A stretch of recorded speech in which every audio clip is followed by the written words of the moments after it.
बड़े समय की हॉट शॉट की तरह जी रहे हैं, जो कि सोचता है कि आप कभी भी गायब नहीं होंगे। और अगली बात ये है कि आप जानते हैं कि आप गायब हैं। हर कोई आपको ढूंढना शुरू कर देते हैं, लेकिन वे आपको नहीं पा सकते हैं, या उन्हें लगता है कि आप मर चुके हैं। उनके पास एक अंतिम संस्कार है और आप अनुमान लगाते हैं, क्या मैं मरा नहीं हूँ, मैं अभी भी जीवित हूँ, और आप धूप का चश्मा लगाते हैं।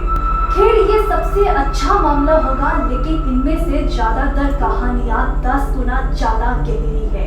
हेलो एवरीवन, मैं हूँ आपके होस्ट और दोस्त लीजा। आज की कहानी चैनल में आप सभी का बहुत बहुत स्वागत करती हूँ। तो इस तरह मजेदार वीडियो देखने के लिए हमारे चैनल को सब्सक्राइब करना ना भूलिए। तो बिना देर के चलिए शुरू करते हैं आज की वीडियो। हमारे पास अमांडा एलियर है।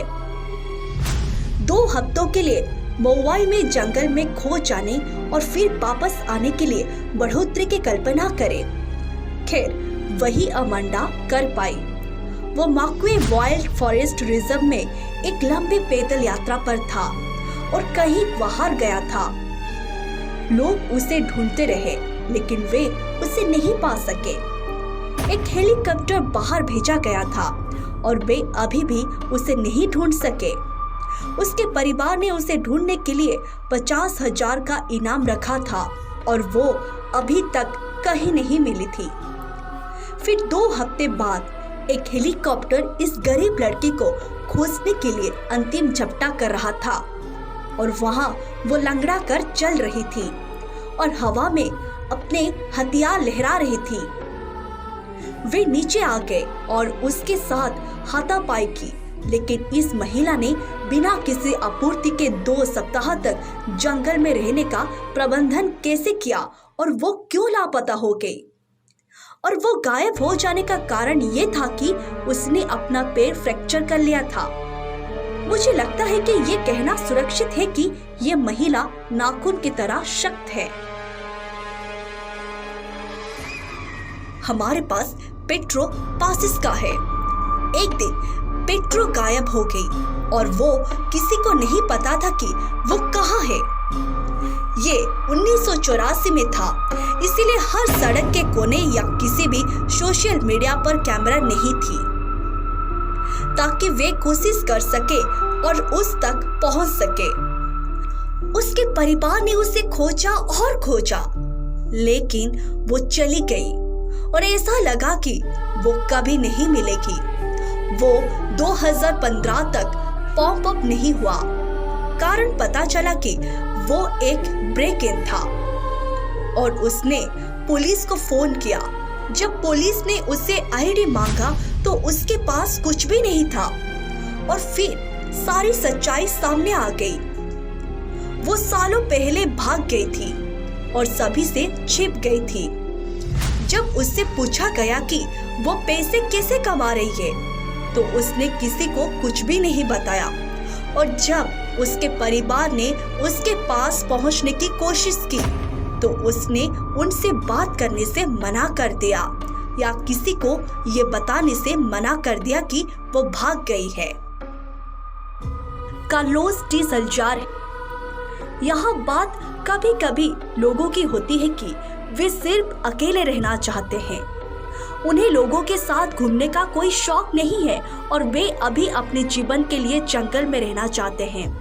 अगर उन लोगों को बताना था कि वे हमेशा के लिए जंगल में रहने जा रहे हैं, तो हर कोई उन्हें रोकने की कोशिश करेगा। एक दिन स्पेनिश आदमी बस चला गया था। उसका परिवार उसके लिए हर जगह देख रहा था, लेकिन वे उसे कहीं नहीं पा रहे थे।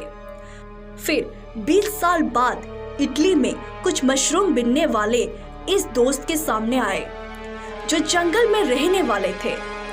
उन्होंने थोड़ी देर के लिए आदमी से बात की और पता चला कि ये कार्लोस डी सल्जार था। खैर, पता चला कि वो हमेशा के लिए अकेला रहना चाहता था, लेकिन इन लोगों ने अभी भी पुलिस से संपर्क किया, जिसने अपने परिवार से संपर्क किया जो इटली जाने के लिए उड़ान भरने की कोशिश करने और उसे खोजने के लिए। लेकिन जब तक वे वहां पहुंचते तब तक वो खुद चला गया और उसे फिर से छिपा दिया और तब से कभी नहीं देखा गया। गैब्रियल मैके यहाँ सभी शख्सियों ने गैब्रियल की हत्या होने की ओर इशारा किया, लेकिन कहानी इससे भी ज्यादा अजीब थी। गैब्रियल ने 1987 में अपनी पत्नी को फोन किया और उसे बताया कि वो अपने घर जा रही है और दोनों जल्द ही एक दूसरे को देखने की उम्मीद करेंगे। वो कभी नहीं देखा। पुलिस उसकी तलाश में गई, लेकिन वे उसे नहीं ढूंढ पाए। तब उनकी जली हुई कार मिली और ऐसा लग रहा था कि किसी ने उनकी हत्या कर दी हो और उनकी गाड़ियों को नष्ट करने के लिए उनकी कार को नष्ट कर दिया हो। वो 20 साल के लिए चला गया था और फिर उन्होंने उसे मेडिकल रिकॉर्ड की खोज के माध्यम से पाया, जिसने उसके नाम को चिन्हित किया। उसे नीचे ट्रैक किया गया था और फिर वो अपनी कहानी देने में सक्षम हो गया था। एक बार उसे याद है कि वो कौन था। गैब्रियल उस दिन एक दुर्घटना में था और इस दुर्घटना के कारण वो एक भगोड़ा राज्य में चला गया। वो भूल गया कि वो कौन था। उन्होंने एक नई पहचान बनाई और ऑस्ट्रेलिया में एक डाक पर काम करना शुरू किया। ये तब तक नहीं था जब तक कि उस पर नजर रखने वाली एक नीची आंख ने उससे अपने परिवार की तस्वीरें दिखाने के लिए शुरू नहीं किया था, कि वो याद रखना शुरू कर देता था कि वो कौन है। हमारे पास रॉबर्ट मैकडोनो है। ये पूरी तरह से काम करता है। ये लगभग एक शरारत की तरह लग रहा था। रॉबर्ट मैकडोनो अपने 70 के दशक में थे और मनोभ्रंश के लक्षण दिखाने लगे। एक दिन वो बस गायब हो गया और उसके परिवार ने बदतर होने की कल्पना की। वो बूढ़ा आदमी सड़कों पर भटक रहा था और फिर कभी दिखाई नहीं देगा। एक खोज शुरू की गई थी और पोस्टर लगाने और उसका पीछा करने के दरवाजे पर दस्तक देने के 14 घंटे बाद ऐसा लगता है कि कोई भी उसे खोजने में सक्षम नहीं था। समाचार ने कहानी को उठाया और जनता को ये बताने दिया कि ये वृद्ध व्यक्ति गायब था और यदि आप उसे देखते हैं तो आपको अधिकारियों को तुरंत पता चलने देना चाहिए। खैर, उस समय हर कोई रॉबर्ट को शॉर्ट में भटकते देखा। इस कहानी को एक फिल्म में बनाया जाना चाहिए, क्योंकि ये एक बिल्कुल पागल अस्तित्व की कहानी है। 11 से 16 वर्ष के बीच के लड़कों की एक फुटबॉल टीम फुटबॉल अभ्यास में इसे कुचल रहे थे। ये लोग बड़े सितारे बनने जा रहे थे, लेकिन प्रकृति ने ड्रिबलिंग कोर्स से भी अधिक संकल्प का परीक्षण करना चाहा। अभ्यास के दौरान मानसून की बारिश कम होने लगी और पूरी टीम ने एक गुफा में छिपने का फैसला किया। खैर, बाढ़ इतनी बढ़ गई कि उन्हें गुफा में जाने के लिए मजबूर होना पड़ा और फिर वे वहां फंस गए, क्योंकि बाढ़ ने निकास को अवरुद्ध कर दिया था। 9 दिनों तक वे वहां फंसे रहे और किसी को नहीं पता था कि वे कहां हैं। किसी ने टुकड़ों को एक साथ रखने में कामयाब रहे। जहां लापता फुटबॉल टीम गई थी और नौसेना के जवानों की एक टीम बच्चे और कोच को बचाने के लिए स्क्यूबा गियर के साथ गई थी। हमारे पास एडगर लाटलीप है। ये एक लापता व्यक्ति का मामला था, जिसे एडगर लाटलीप के लापता होने पर सभी ने एक तरफ फेंक दिया। देखें कि एडगर लंबे समय से अपने मानसिक स्वास्थ्य से जूझ रहे थे और एक से अधिक मौकों पर उन्हें मानसिक संस्थान में जमा किया गया था।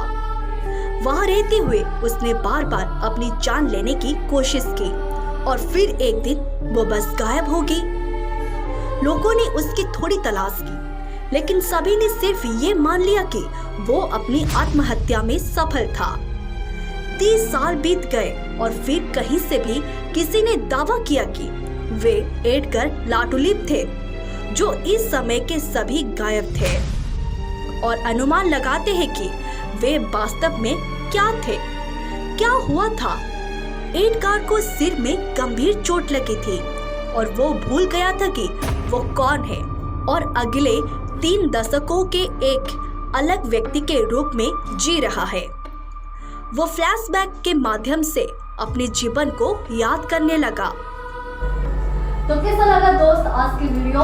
तो हमें कमेंट सेक्शन बताने के लिए ना भूलिए। तो इस तरह वीडियो देखने के लिए हमारे चैनल को सब्सक्राइब और एंड में लाइक, शेयर और कमेंट जरूर कीजिए। तो आज के लिए इतना ही था, तो फिर मिलेंगे अगले वीडियो पे। नमस्कार।